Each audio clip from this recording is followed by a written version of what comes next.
आप सभी का हमारे चैनल आरती एजुकेशन क्लासेस में स्वागत है। आज के वीडियो में हम आपके लिए लेकर आए हैं कक्षा 9 विषय हिंदी के प्रयोजना कार्य।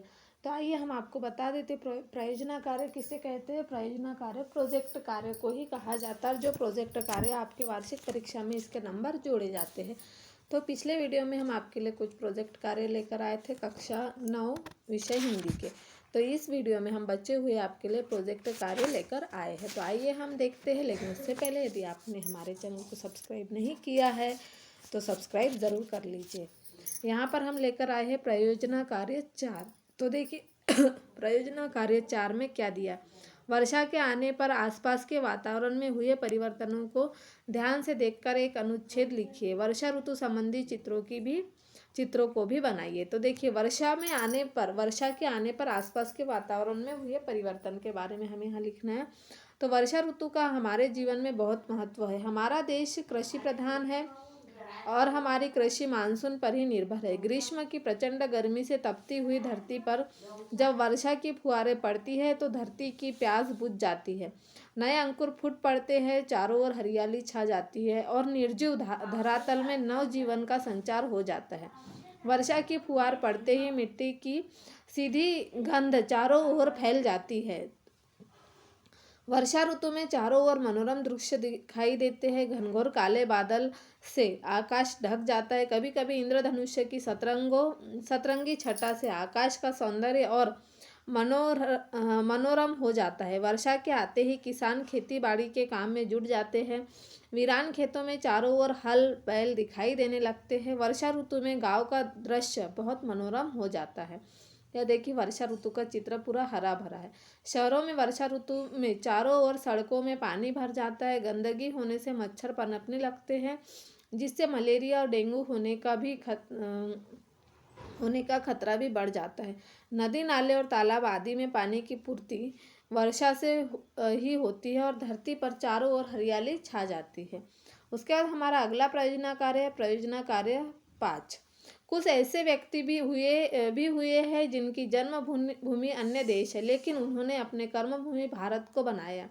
ऐसे किसी एक व्यक्ति की जानकारी एकत्रित कर संक्षिप्त लेख तैयार कीजिए। कुछ ऐसे व्यक्ति भी हुए हैं जिनकी जन्मभूमि अन्य देश है, लेकिन उन्होंने अपनी कर्मभूमि भारत को बनाया है। ऐसे व्यक्ति में एक नाम मदर टेरेसा का भी है। तो मदर टेरेसा का जन्म 1910 में हुआ और मृत्यु 1997 में हुई।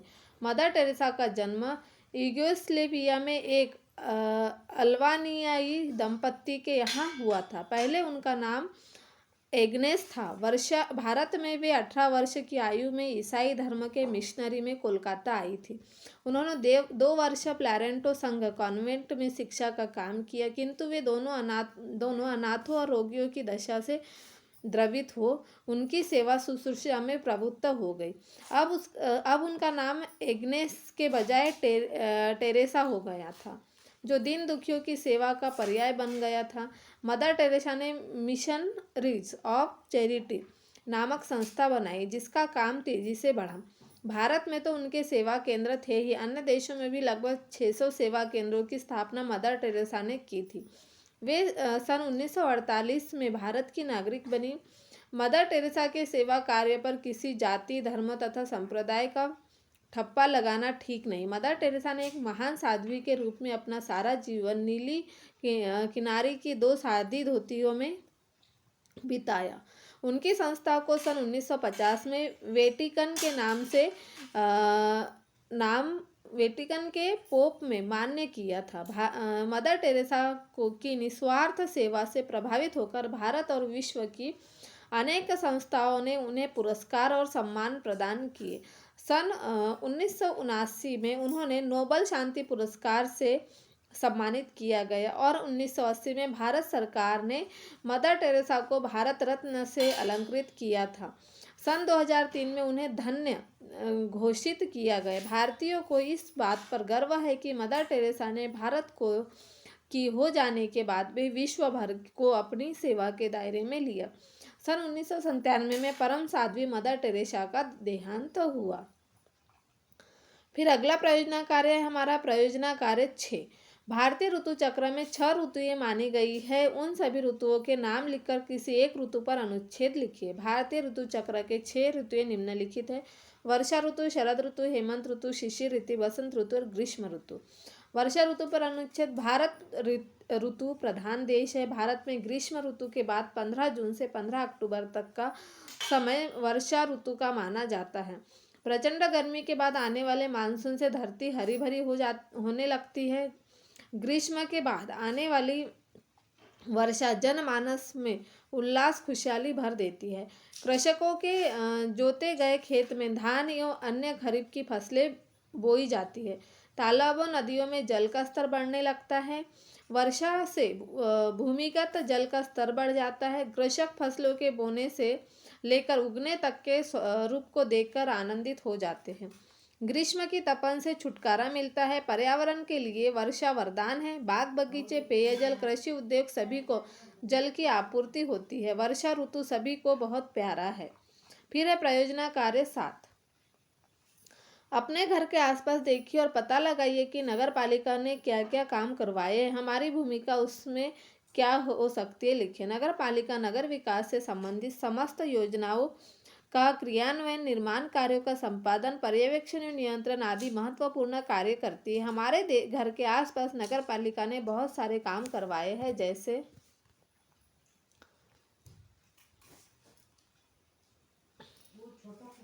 स्वास्थ्य सुविधाओं की दृष्टि से नगर पालिका के द्वारा अस्पताल खुलवाए गए हैं। जलापूर्ति हेतु नल पाइपलाइन बिछाया गया है। जल निकास के लिए नालियों का निर्माण, मोहल्ले में सड़कों का निर्माण व मरम्मत, सड़कों पर बिजली की व्यवस्था, उद्यान का निर्माण, बाजार के लिए स्थान का निर्धारण, मोहल्ले की साफ सफाई के लिए कचरा गाड़ियों की व्यवस्था, शिक्षा हेतु व्यवस्था में सहयोग देना। नगर पालिका के द्वारा करवाए गए कार्यों में हमारी भूमिका: हमें अपने घर के आसपास सफाई व्यवस्था बनाने में योगदान देना चाहिए। तबीयत खराब होने पर तुरंत अस्पताल जाकर दवाई लेनी चाहिए। नालियों में कचरा नहीं डालना चाहिए। घरेलू कचरे को कचरा गाड़ी में ही डालना चाहिए। उद्यान को गंदा नहीं करना चाहिए। फूल पत्तों को तोड़ना नहीं चाहिए। बिजली के खंभों से दूर रहना चाहिए। विद्यालय को मंदिर जैसे मानकर मन लगाकर पढ़ना चाहिए। स्वयं स्वच्छता का ध्यान रखते हुए दूसरों को भी सफाई बनाए रखने हेतु प्रेरित करना चाहिए। अब हमारा है प्रयोजना कार्य 11। तो देखिए, अपने क्षेत्र में प्रचलित कोई 10 कहावतों को संकलित कीजिए। तो नंबर 1, काम के ना काज के, दुश्मन अनाज के, मतलब आलसी व्यक्ति। घर फूटे गवार लूटे, घर के झगड़ों का लाभ दूसरे उठाते हैं। नंबर 3 पर है बाप पाद न पाए पुत्र शंख बजाए। जब पुत्र किसी कार्य को पिता से अच्छा करने लगे तब इसका प्रयोग करते हैं। नाच न जाने आंगन टेढ़ा, काम नहीं आने पर बहाने बनाना। अंत भला तो सब भला, अंत में कार्य सफल हुआ तो सब ठीक होता है। अक्ल के पीछे लठ लिए घूमना, मूर्खतापूर्ण काम करना। 4 दिन की चांदनी फिर अंधेरी रात, सीमित अवधि आया अच्छा समय। दूध का दूध, पानी का पानी, उचित न्याय दिलाना। एक पंथ दो काज, एक के बदले 2 काम होना। काला अक्षर भैंस बराबर, पढ़ा लिखा न होना। फिर है प्रयोजना कार्य 12। तो देखिए, प्रयोजना कार्य 12 में हमें क्या कहा गया है। अपने क्षेत्र में मनाए जाने वाले प्रमुख सांस्कृतिक अथवा सामाजिक त्योहारों में से किसी एक त्योहार का वर्णन कीजिए। सामाजिक त्योहार विभिन्न संस्कृतियां, भाषा और परंपराओं की एक दूसरे के संपर्क में लाते हैं, जो उनके क्षितिज को व्यापक बना सकते हैं और उन्हें दूसरों के प्रति सहानुभूति और समझ विकसित करने में मदद करते हैं। नए दोस्त और संपर्क बना सकते हैं, जो समुदाय से अधिक जुड़ाव महसूस करने और अपनेपन की भावना विकसित करने के लिए में मदद करते हैं। प्रथम श्रेणी में व्रतोत्सव, पर्व, त्योहार और मेले आदि आते हैं, जो सांस्कृतिक है, जिनका उद्देश्य भारतीय संस्कृति के मूल तत्वों और विचारों की रक्षा करना है। फिर हिंदुओं के सामाजिक त्योहार: होली, दीपावली, मकर संक्रांति, बसंत पंचमी, महाशिवरात्रि, रामनवमी, बैसाखी, रक्षाबंधन आदि।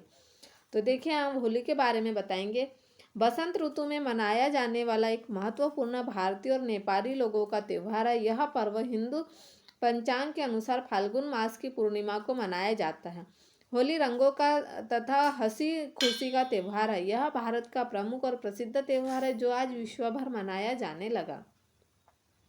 होली को रंगों का त्यौहार भी कहा जाता है। होली भारत के प्रमुख त्योहारों में से एक है। होली को हर वर्ष बड़े धूमधाम, नाच गाने और रंगों के साथ मनाया जाता है। हर साल होली में 2 दिन का अवकाश मिलता है। होली का प्रतीक बुराई पर अच्छाई की जीत है। फाल्गुन मास की पूर्णिमा के दिन होलिका दहन की जाती है। अब हम अगला प्रयोजना कार्य देखेंगे, प्रयोजना कार्य 13। तो आइए हम देखते हैं प्रयोजना कार्य 13 में क्या कहा। अपने सहपाठियों का समूह बनाकर समाज की वर्तमान समस्याएं, चुनौतियां विषय पर चर्चा करें और उसे लिपिबद्ध करें। तो देखिए, प्रत्येक सभ्य, असभ्य, शिक्षित, अशिक्षित, विकसित, विकासशील समाज में कुछ न कुछ सामाजिक समस्या सदैव विद्यमान रही है और आज भी है, तथा इन्हें समस्याओं को सामाजिक विघटन का प्रमुख कारण माना जाता है। किसी भी समाज में स्थायित्व एवं निरंतरता हेतु इन समस्याओं का समाधान किया जाना आवश्यक माना जाता है। वर्तमान समय में भारतीय समाज अनेक सामाजिक समस्याओं से पीड़ित है, जिनके निराकरण के लिए राज्यों और समाज द्वारा मिलकर प्रयास किए जा रहे हैं। भारतीय समाज की प्रमुख समस्याओं में जनसंख्या में बढ़ोतरी, निर्धनता, बेरोजगारी, असमानता, अशिक्षा, गरीबी, आतंकवाद, घुसपैठ, बाल श्रमिक असंतोष, छात्र असंतोष, भ्रष्टाचार, नशाखोरी, जानलेवा बीमारियां, दहेज प्रथा, बाल विवाह, बालिका भ्रूण हत्या, विवाह विच्छेद की समस्या, बाल अपराध, मद्यपान, जातिवाद, अस्पृश्यता की समस्या, ये सभी सामाजिक समस्याओं के अंतर्गत आती हैं। सामाजिक चुनौतियां, गरीबी और बेरोजगारी, समाज की बेरुखी, विकास की रणनीति, चीन की कामयाबी आदि। फिर प्रयोजना कार्य 14 देखेंगे, सामाजिक समरसता विषय पर केंद्रित परिचर्चा आयोजित कर संक्षेप में सार लिखे। सामाजिक समरसता का मूल उद्देश्य समाज के बीच भाईचारा, सद्भावना और अपनत्व का निर्माण करना है। इंसान को मात्र इंसान के रूप में ही देखना है। हर एक इंसान का अस्तित्व स्वीकार करना है।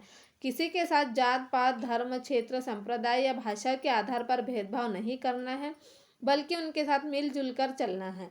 सामाजिक समरसता एक विस्तृत विचार है। इस सोच के साथ भावनात्मकता भी जुड़ी हुई है। समरस हो जाना मतलब एक रूप हो जाना, न कोई छोटा न कोई बड़ा, न कोई सवर्ण न कोई शूद्र, न कोई गरीब न कोई अमीर, न कोई स्त्री न कोई पुरुष, सब समान, सब इंसान।